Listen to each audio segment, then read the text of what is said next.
그리고 이 예배를 시작으로 이 예배에서 받은 능력을 가지고 다시 온 땅에 나아가 복음을 전함으로써, 그리고 무엇보다 나의 숨에 순종함으로 하나님의 나라를 세워가시는 모든 성도님들 되시기를 바랍니다. 아멘. 기도하겠습니다. 창세기 1장에서 2장 3절까지 7일 동안의 창조 이야기가 나옵니다. 7일 동안 하나님께서 천지를 창조하셨죠. 하나님께서 하늘과 땅을 창조하신 것은 바로 땅에 하나님의 나라를 세우시기 위한 것입니다. 그리고 그 나라를 세우는 건축자로서 하나님께서 사람을 창조하시죠. 생육하고 번성하고 또 땅을 정복하고 땅을 다스림으로써 사람은 하나님의 나라를 세워가야 하는 것입니다. 그리고 7일째 되는 날에 하나님께서는 안식하셨습니다. 이것은 하나님이 창조 사역을 다 마치시고 안식하신 것처럼 사람도 하나님의 나라를 완성하게 되면 그 나라에서 하나님의 안식에 참여하게 될 것임을 보여주신 것입니다.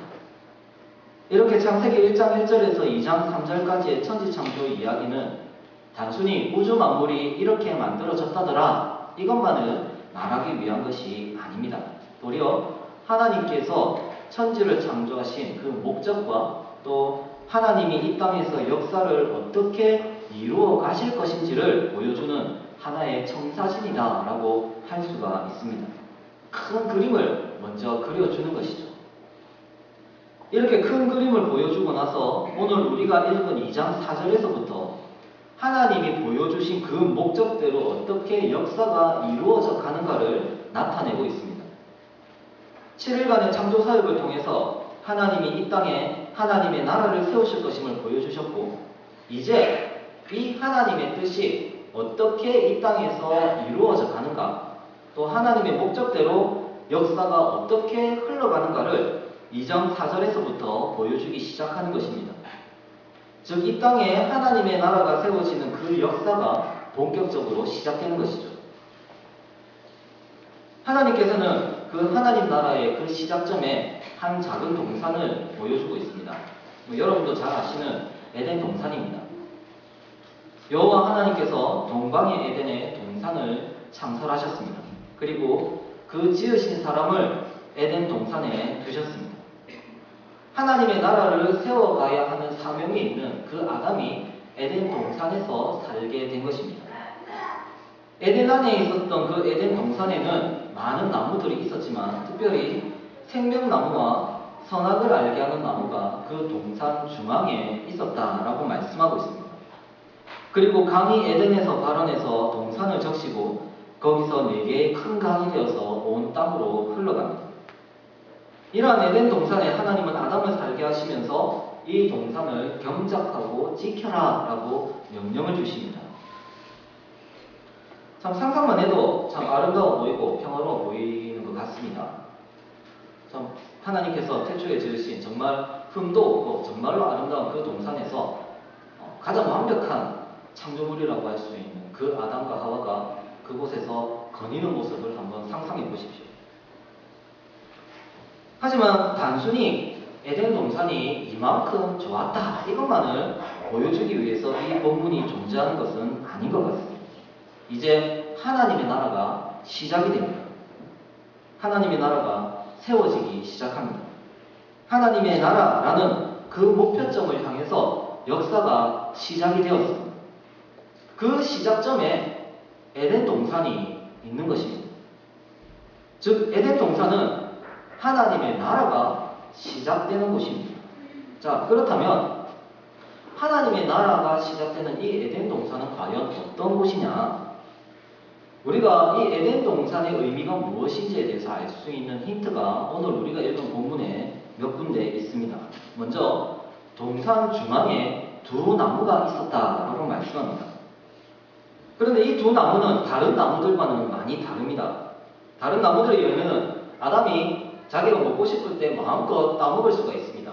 그러니까 자신의 육신의 생명을 유지하는 그러한 양식이죠. 하지만 이 2 나무는 아담이 마음대로 할 수가 없는 나무입니다. 아주 엄격한 규율이 있다라는 것이죠. 물론 하나님께서 직접적으로 금하신 것은 이 선악을 알게 하는 나무의 열매였습니다. 하지만 아담이 이 선악과를 따먹고 범죄했을 때 하나님은 이 사람이 생명나무 열매도 따먹게 될 것을 염려하셨죠. 그리고 에덴 동산에서 쫓아내십니다. 아담이 왜 에덴 동산에서 쫓겨났습니까? 죄를 지어서 쫓겨났죠, 그죠? 네. 근데 이거 또 다르게 표현하면 이렇습니다. 생명나무 열매를 못 가게 하기 위해서 쫓겨납니다. 그 길을 불타는 화염검으로 차단해버립니다. 그러니까 생명나무 열매로 넘어가서 안 된다라는 거죠. 나아갈 수가 없다라는 거죠.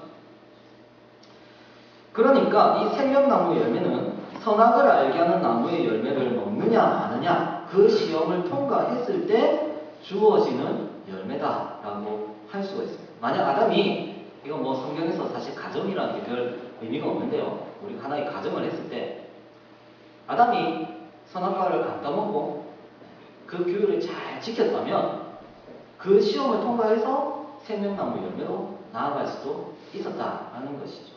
그러니까 이런 그 비슷한 맥락이 나중에 요한계시록에 에베소 교회를 향한 예수님의 말씀에서 나타납니다. 시험을 이기는 자는 내가 생명나무 열매를 주리라. 예수님께서 이렇게 말씀하시죠. 그러니까 이 시험을 통과했으면 생명나무 열매를 얻을 수가 있다는 거예요. 그거를 받아먹을 수 있다는 거예요. 그 생명나무 열매를 통해서 영생할까? 그러니까 영생을 얻을 수 있다. 그런데 아담은 그 시험을 통과하지를 못하게 되죠. 그래서 그 생명나무 열매로 나아갈 수가 없었습니다. 자, 이렇게 본다면 이 선악을 알게 하는 나무의 열매, 또 생명나무 열매, 이 동산 중앙에 있었던 두 나무는 뭔가 다른 나무들과는 다른 특별한 나무다라는 것을 알 수가 있습니다. 이 생명나무 열매가 무엇입니까? 바로 하나님의 생명, 즉 단순히 육신의 생명을 이어가는 것이 아니라 하나님께 속한 그 영원한 생명을 주는 신령한 음식입니다. 이게 이제 나중에 발전돼서 이게 성막 시대에는 뭘 나타내고 성전 시대에는 뭘 나타내고 나중에 예수 그리스도를 통해서 어떻게 성취되는지 뭐 그렇게 우리가 이야기를 할 수 있지만 다 생략하고요.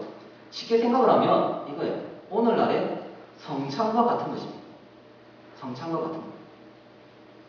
그렇기 때문에 이 동산 중앙에 있었던 두 나무는 조금 어려운 표현이지만 이 시대의 성례였습니다. 이건 제 말이 아니라 대부분의 성경학자들이 이렇게 봅니다. 이 시대의 성례입니다. 즉 에덴 동산은 단순히 아주 아름다운 하나의 동산이 아니라 성례가 베풀어지는 곳이에요. 성례가 베풀어지는 곳. 성례를 통해서 영생이 주어지는 곳이 에덴 동산이었다라는 것입니다. 그리고 이런 표현이 있습니다. 동산을 적신 물이 내 근원이 돼서 온 땅으로 흘러갑니다. 이것은 나중에 성전의 이미지로 나타나죠. 그 성전의 보좌로부터 물이 흘러서 그 생수의 강이 되어서 온 땅으로 흘러가는 그런 성전의 이미지로 나타나죠. 이 성전에 임하신 하나님께로부터 생명이 나와서 그 생명이 온 땅에 전파되어서 온 땅이 그 생명을 누리는 것을 이렇게 비유적으로 표현한 것입니다. 그런데 이 비유가 갑자기 나온 것이 아니라 이 에덴 동산의 모습에 빗대어서 설명한 것입니다. 즉 에덴 동산은 이 시대, 그러니까 천지가 막 창조되었던 그 시대의 성전과 같은 곳입니다. 또 우리가 읽진 않았지만 나중에 아담이 범죄하고 난 뒤에 하나님께서 그곳에 임재를 하시죠. 3장 8절에 보면 바람이 불면서 여호와 하나님께서 그 동산에 임하셔서 거니십니다. 이 바람이 분다. 이 바람이라는 게 히브리어로 바람이라는 뜻도 되지만 똑같은 말로 성령이라는 뜻도 됩니다. 그러니까 이 바람이 부는 것은 나중에 구약성에 한번 자세히 보십시오. 하나님께서 임하실 때 일어나는 현상 중에 하나예요. 오순절 성령 강림 때도 그렇고요. 그래서 이 바람이 불면서 여호와 하나님께서 임하셔서 그 동산을 거니십니다. 즉 에덴 동산은 성전과 같은 곳이기 때문에 하나님이 이 동산에 임재하셨던 것입니다. 그래서 이 모든 걸 종합해보면 에덴 동산은 단순히 아담과 하와가 평화롭게 먹고 자고 하던 그런 파라다이스 같은 곳이 아니다라는 것입니다. 에덴 동산은 그 태초에 하나님께서 임재하시고 영생의 근원지가 되는 성소였습니다. 그리고 하나님은 아담을 이끌어서 이 에덴 동산을 경작하고 지키도록 하십니다. 여기서 이 경작하다 하는 말은 나중에 이 똑같은 단어가 성전의 제사장들에게 사용이 되어지는데 그게 무슨 뜻이냐면 섬기다라는 뜻입니다. 성전에서 섬기다라는 뜻을 가지고 있습니다. 즉 이렇게 번역할 수가 있습니다. 그 사람을 이끌어 에덴 동산에 두어 그곳에서 섬기고 그것을 지키게 하시고, 이렇게 번역할 수가 있는 것입니다. 성도 여러분, 제사장들이 섬기는 것이 무엇입니까? 바로 예배죠. 예배. 성전에서 하나님을 섬기는 것, 그것이 바로 예배입니다. 하나님께서 아담에게 이 성전에서 하나님을 예배하고 그 예배를 통해서 하나님의 성소를 지킬 것을 명령하고 계신 것입니다. 자, 좀 어려울 수 있는데 다시 돌아가서요. 하나님은 하나님의 나라를 세우시기 위해서 천지를 창조하십니다. 그리고 그 나라가 세워지는 역사는 바로 에덴 동산이라는 이 작은 동산에서 시작이 됩니다. 그리고 그 동산은 하나님이 임재하시는 것이고 하나님의 영생이 주어지는 곳입니다. 그리고 하나님의 나라를 세워야 되는 그 사람은, 아담은 하나님의 나라를 세우는 그 시작점에서 가장 먼저 동산에 임재하시는 하나님을 만나서 하나님을 예배해야 해요. 그리고 그 예배를 통해서, 그 예배 가운데 주어지는 은혜의 방편을 통해서 영생을 얻어야 합니다. 그리고 그 영생을 얻은 자로서 이제 동산 밖으로 나아가서 땅을 정복하고 다스려 나가야 하는 것입니다. 성도 여러분, 오늘날의 성소가 어디입니까? 오늘날의 성소가 어디입니까? 오늘날의 성전이 어디입니까? 바로 교회죠. 성례가 베풀어지는 곳이 어디입니까? 교회죠. 생명수강의 근원이 되는 곳이 어디입니까? 바로 교회입니다. 주님의 날에 하나님께서 임재하시는 곳이 어디입니까? 바로 교회죠. 하나님은 이 교회에 임재하십니다. 하나님은 이 교회의 예배를 통해서 말씀과 성찬이라는 그 생명의 양식을 우리에게 주십니다. 말씀과 성찬을 통해서 우리는 하늘에 속한 영생을 얻습니다. 예배를 통해서, 그리고 말씀과 성찬을 통해서 이 영생을 얻었다면 그 다음 우리는 무엇을 해야 되겠습니까? 하나님은 지금도 하나님의 나라를 세우시고 계십니다. 그리고 우리는 바로 그 나라를 이 땅에 세워나가는 하나님 나라의 건축자들입니다. 그러면 여러분은 어떻게 하나님의 나라를 세우시겠습니까? 물론 복음을 전하고 말씀에 순종하는 삶을 삶으로써 하나님 나라를 세워가야 합니다. 그러나 우리가 정복하기 전에 해야 하는 것이 있습니다. 온 땅을 정복하기 전에 우리가 반드시 해야 하는 것이 있습니다. 바로 하나님을 예배하는 것입니다. 하나님으로부터 이 예배를 통해 영생을 얻는 것입니다. 하나님으로부터 은혜를 받는 것입니다. 그리고 하나님으로부터 능력을 받는 것입니다. 그 능력으로, 우리가 예배 때 받았던 그 능력으로, 그 은혜로 우리가 이 땅을 정복하며 하나님 나라를 세워가야 하는 것입니다. 성도는 교회로 모여서 하나님을 예배함으로 하나님 나라를 세워가기 시작하는 것입니다.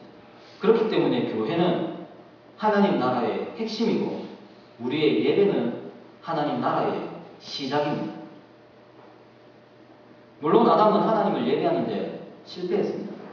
아담은 말씀에 불순종이 있지만 또 그것을 통하여 이 에덴 동산에서 하나님을 섬기는데 실패했습니다.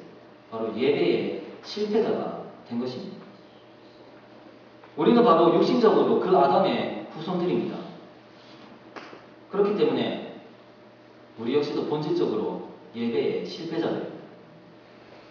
하나님을 예배하는 것이 쉽습니까? 사실 굉장히 어렵습니다.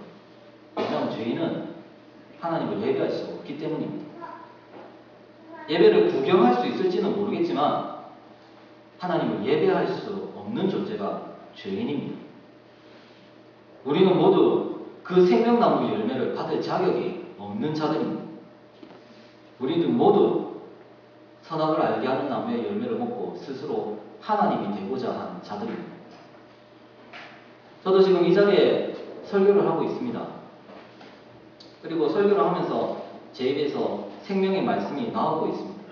하지만 저 역시 이 생명을 누릴 자격이 없는 자입니다. 어떻게 보면 설교를 하는 저희 목사들이 참 참남한 자다라는 생각이 들 때가 많습니다. 더러운 육신과 또 더러운 입으로 이 영생의 말씀을 내뱉습니다. 말씀과 함께 역사하는 그 성령의 불길이 우리의 입을 나가서 또 많은 사람들에게 그 불길이 임하도록 해야 되는데, 정작 내 자신은 그 불길을 타 죽을 수밖에 없는 그런 존재라는 것입니다.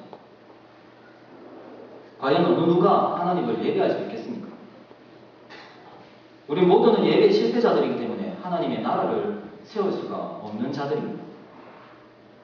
하지만 여러분, 그런 우리가 하나님을 예배할 수가 있습니다.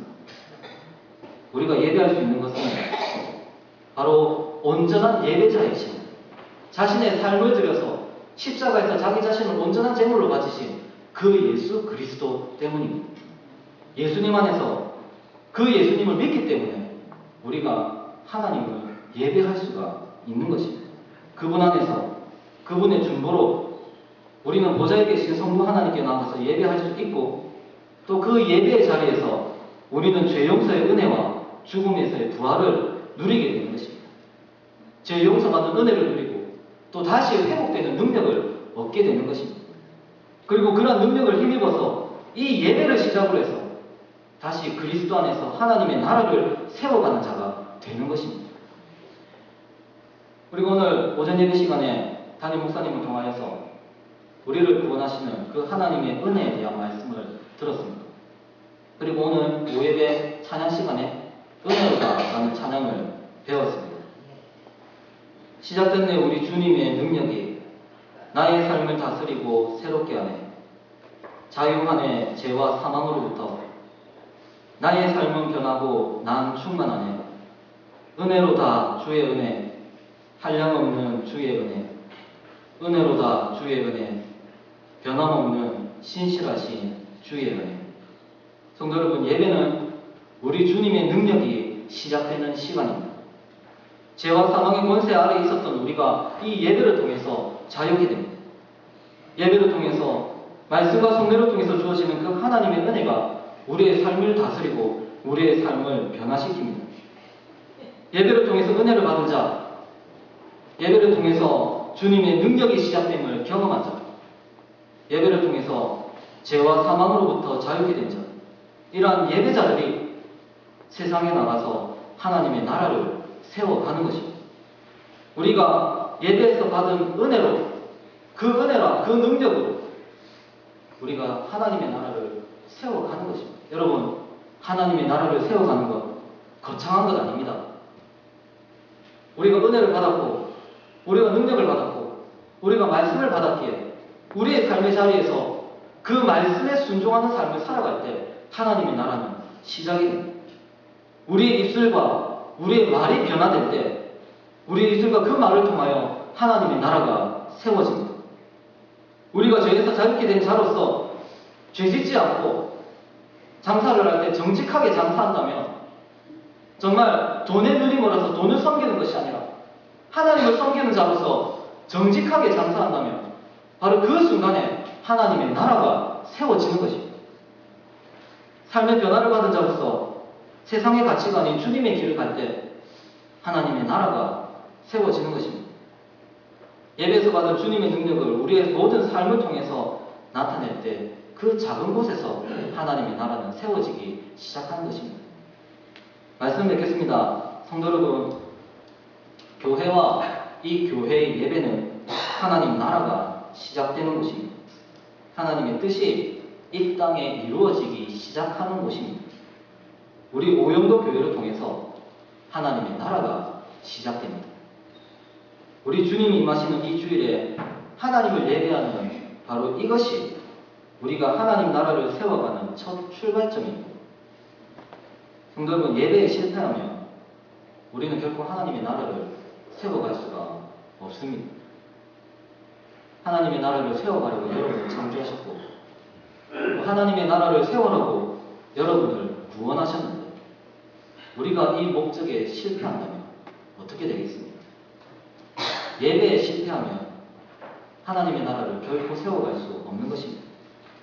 예배에 성공하시기를 바랍니다. 그리고 예배를 사모하시기를 바랍니다. 예배를 통해서 정말로